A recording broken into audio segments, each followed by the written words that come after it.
Welcome back to Morning Sips and Soul Shifts on the Life with Grief podcast, a space that is always here for you when you just need to cozy up, get some gentle grief and loss guidance or inspiration or support, and just feel super seen as you navigate it all. Today, I want to dig into something that honestly applies to both the experience of grief, but even outside of the space of grief and really just in our everyday life. And that is letting go of the comparison to other people's journeys. So let me kick this off by asking you this. Do you ever catch yourself, for example, scrolling on social media or just out and about and suddenly feel a little bit of a sting, perhaps a voice in the back of your mind that says, like, how are they doing so well when I can barely function? I feel like I'm barely getting by. I feel unsuccessful. I feel not myself. And this could be about someone else's grief journey. For example, they maybe seem like they're doing better or further along, or like they are able to move forward with it in a way that you have not been able to tap into.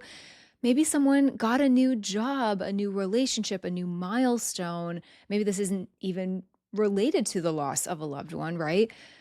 But you are still piecing your life back together one way or another.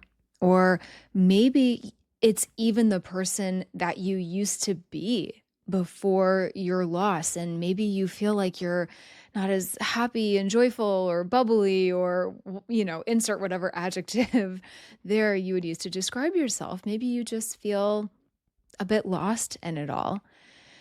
And especially in the day and age of social media and all of the things, comparison creeps in everywhere. And, especially in a world where everyone's kind of sharing their highlight reel. And I've mentioned this in previous episodes. I am seeing more now, I think, a slightly more authentic side, right? People are kind of sharing more of that about themselves, which is great. But either way, it is so easy to start believing that we have fallen behind somehow, that we should be further along, should be happier, more healed, more productive.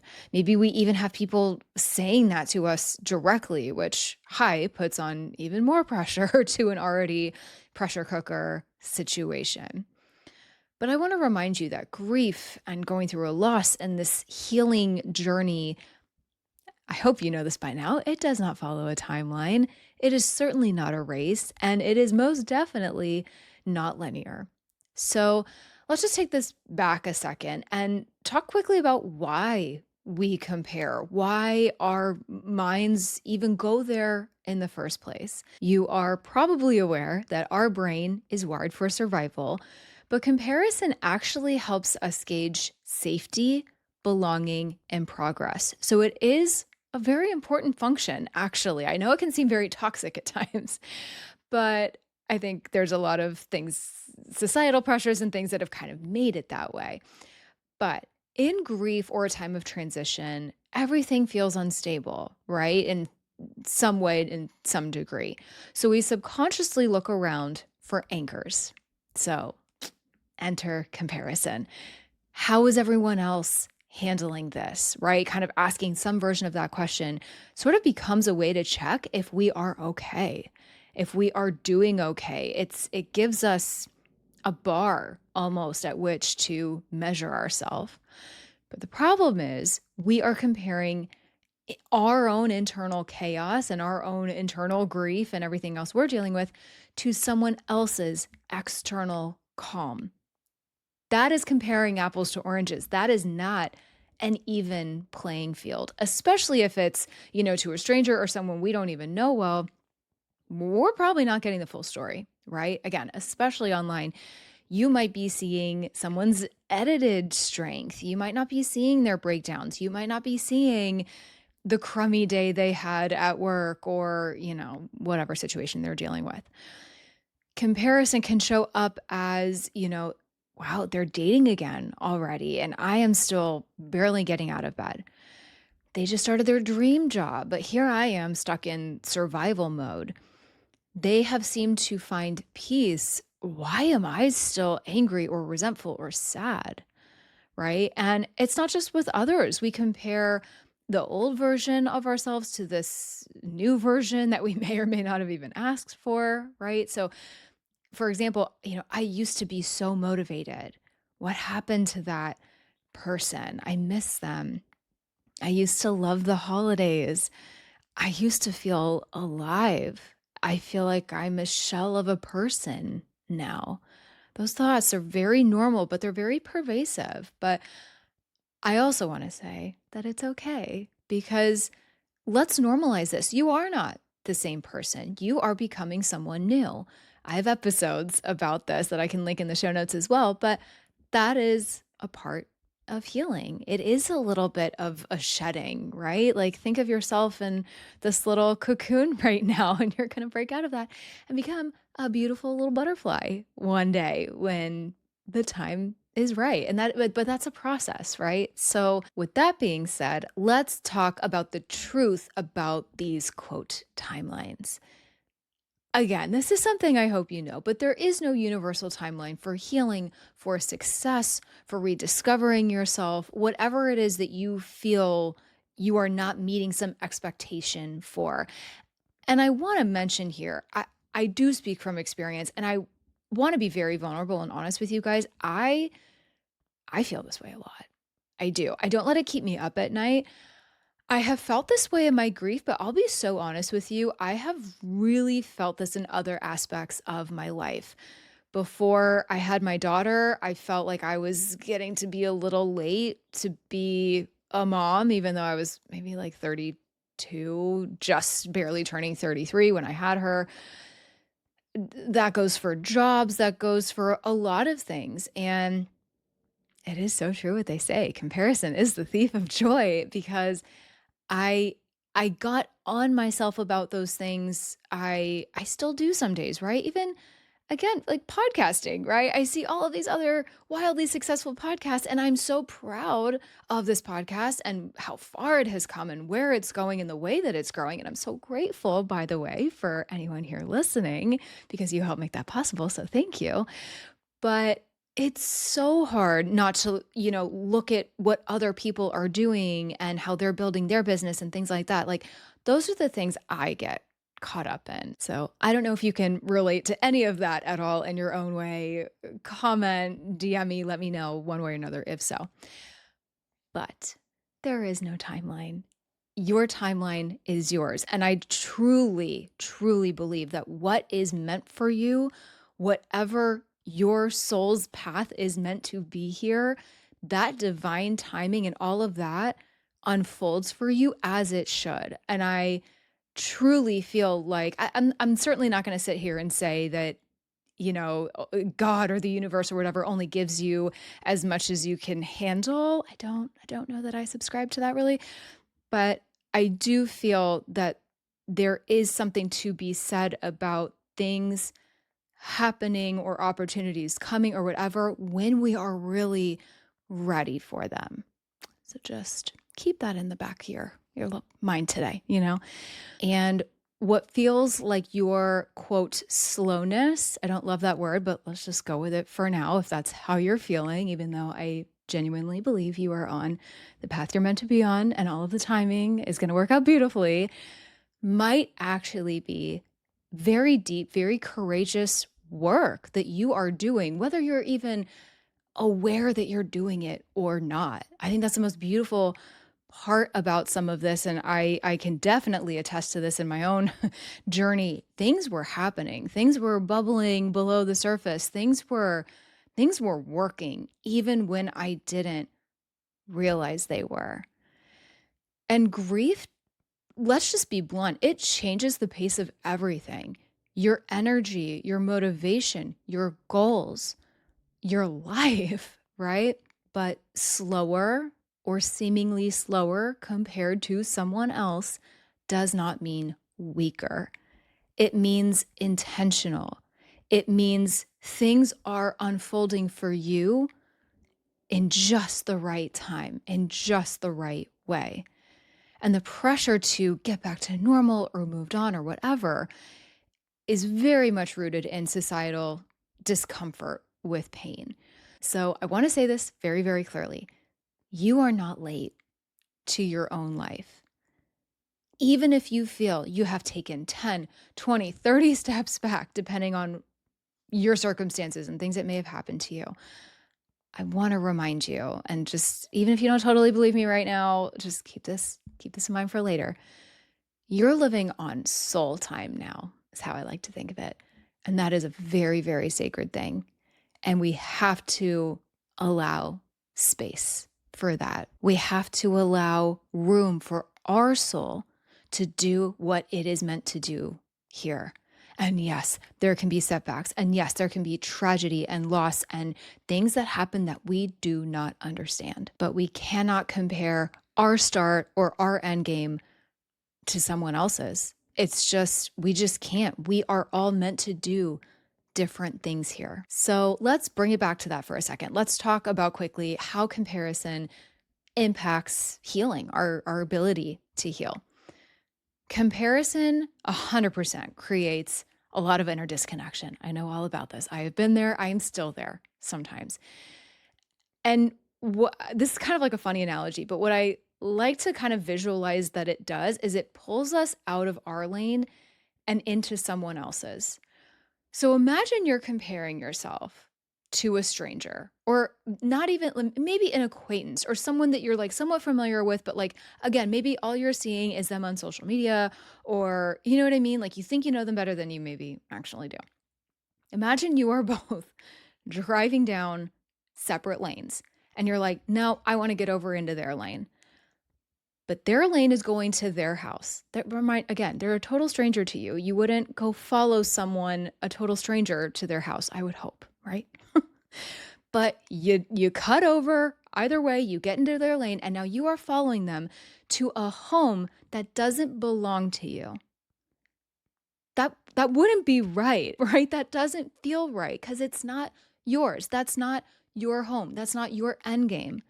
That's not where your lane is supposed to go. So if you're thinking about it that way, why cut over, right? Why disrupt your nice, straight, beautiful, magical path in life to go over to someone else's that's not aligned, that might have some potholes, that might have things that's meant for them that's not meant for you?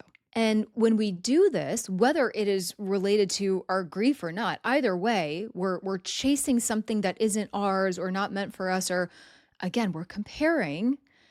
It's telling our nervous system, you're not doing enough, but you are. You're just doing it on your terms as you should, as you're supposed to. And that constant measuring makes it harder to rest, harder to trust, and harder to feel joy in the small moments because we are comparing ourselves to something or someone that is not realistic. And again, to use my example from earlier, it's apples to oranges. You're not even on the same wavelength, really. And all of this can also then breed resentment, right? Towards others, towards ourselves. And the more that we compare, the less we can see what is already growing within us.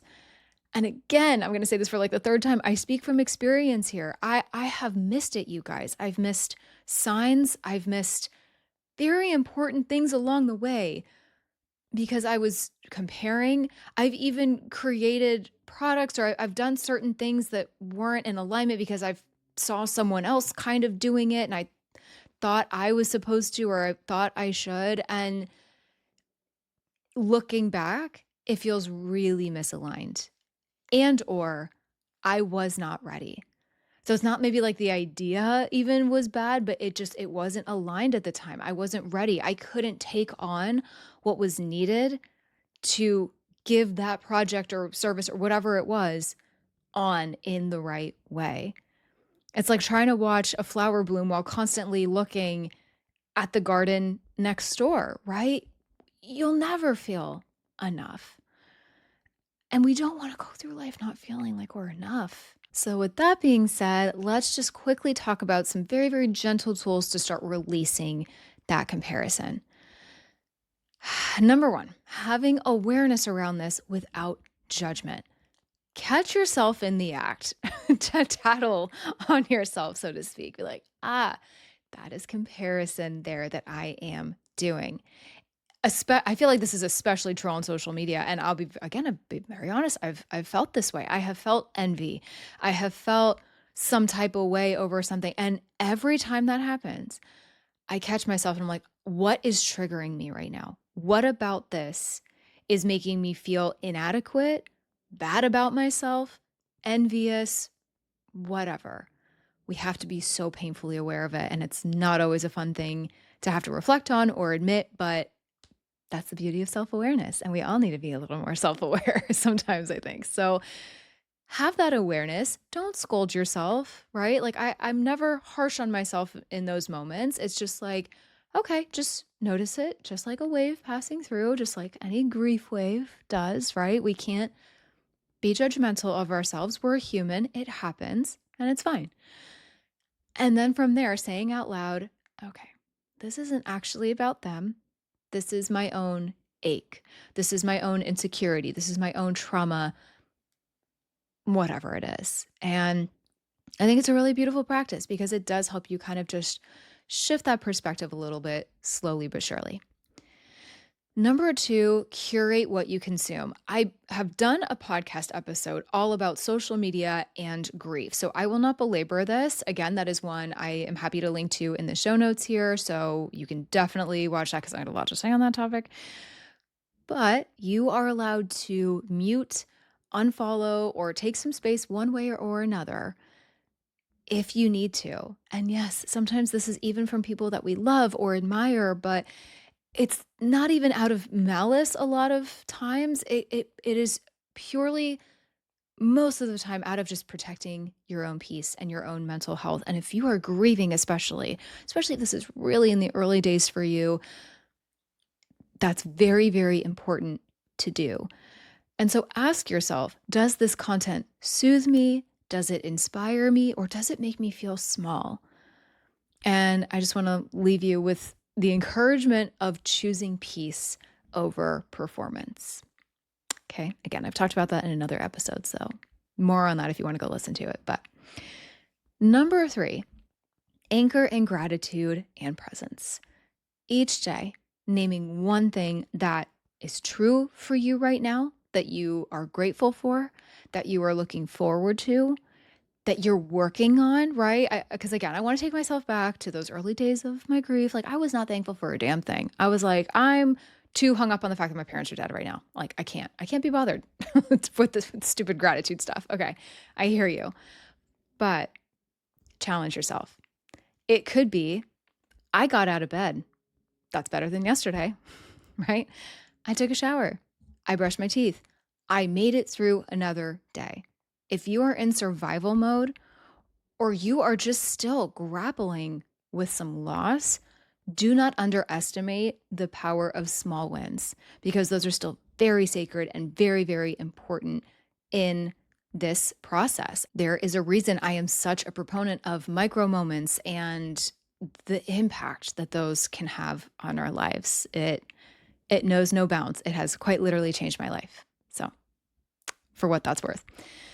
Number four, practice the soft eyes mantra. So, when you notice someone else's milestone, try saying, they are on their path, I am on mine, both are valid, and I am doing my best to honor both. And that can be with the understanding that you might not understand it right now. Those feelings of envy or jealousy or resentment or whatever, it still might be there. Again, right? If you're working through some things, that doesn't just go away right away. But eventually, and I think with more time and more practice and more repetition of this, and again, right, we're doing things to heal our soul and our heart from everything we've been through. It helps you remember that there is no hierarchy in healing. There's no hierarchy. Grief is a bit of a free-for-all, right? It's chaotic. It hits us all in different ways at different times. Some people are really front-loaded with it early in their life and might experience less as they get older or vice versa. There's no rules and it looks different for each one of us. So why compare? You know what I mean? All right. Number 5, reclaim your narrative. Ask yourself, what does my version of peace look like? And really sit with that for a little while. I have personally really had to learn, often the hard way, what peace and alignment actually looks like and means for me over time, over these last several years. And so I encourage you to ask the same question and do the same practice. So write it down, visualize it, whisper it, say it aloud, maybe put it in a voice note before bed. You don't need to arrive anywhere with it. You just need to say what is true for you and what is real for you, and lean into that and explore that and get curious about that. And so that leads me to number 6 here, last on my list: mirror back compassion. When comparison arrives, imagine, this is so powerful, you guys. I really hope you do this, or at least try. Try speaking to your younger self. Would you tell them that they're behind? Would you tell them that they are a failure with everything you've been through? Would you actually say that to your younger self? Or would you look at them in the eye or hold them and say, you are doing your best. You are doing so much better, in fact, than you could even begin to imagine with what you have been through. That is true kindness. That is true self-love. That is true compassion for yourself. And that softness toward yourself matters so much more than you realize. And I know some people, I feel like especially men have really grown up to, not be soft and whatever. I've just seen this a lot in my life. And it's not like we have to be soft in the way that we don't have to defend ourselves, or that we have to, you know what I mean? Like, be a soft person if that's at all kind of, that terminology messes with you in that way a little bit. Like, we can still advocate for ourselves. We can still challenge ourselves in really impactful and powerful ways. I do that all the time. I love it. But also consider giving yourself a freaking break. Consider being a little softer. Like, you don't have to have this armor up all the time. You don't have to be the strong one. You don't have to be the one that has it all together. We are all going to, and do, go through phases in our life where we don't have it together, where tragedy has struck, where something has happened that has shifted our entire world off its axis. There are going to be times when you can be a little more directive with yourself and a little more like, okay, let's go, let's get it together. Let me amp myself up here a little bit. But there are times too, and this is it's a tough balance for us grievers. I feel this so deeply. If you can relate to this at all, because we are told that we have to go back to work, we might still have kids to take care of. We have all these things, right? So we don't always get these opportunities to be soft and gentle with ourselves, but make it a priority. Find that balance the best you can, because that is how you are going to live your life with grief, and how you are going to eventually thrive in the way that you want to, because you have allowed space for both. And as we close this episode out, I want to remind you one more time: no one's journey will ever look like yours. Your losses, the lessons you and your soul are here to learn, and your resilience, they are all uniquely yours. You are not behind, even if it feels like everyone else is miles ahead, or you were miles ahead at one point and have now suffered a setback. It happens to all of us. It happens to the best of us. And you are in process. You are becoming, to bring it back to my little chrysalis cocoon butterfly example earlier. Remember that when you're having these moments where you're being perhaps a little hard on yourself, or you have some external force being hard on you, right? Maybe it's someone in your life. But this chapter that you're in, it might look slower, quieter. It might look messier, right? Whatever it looks like for you, but it is all still sacred, and it is yours to live through. So when that comparison creeps in, take that grounding breath and remind yourself, I am on my own timeline, and that is exactly where I am meant to be. Say that to yourself as many times as you need to hear it. And you never know, you just might start believing it one day. And you don't need to rush your becoming because you don't need to meet anyone else's pace or expectations. You need to just show up, keep showing up exactly as you are, one moment at a time, as always with anything, especially as you are grieving. So remember that today. Hopefully, you could take that with you. And I hope you enjoyed this episode. I hope you found it helpful.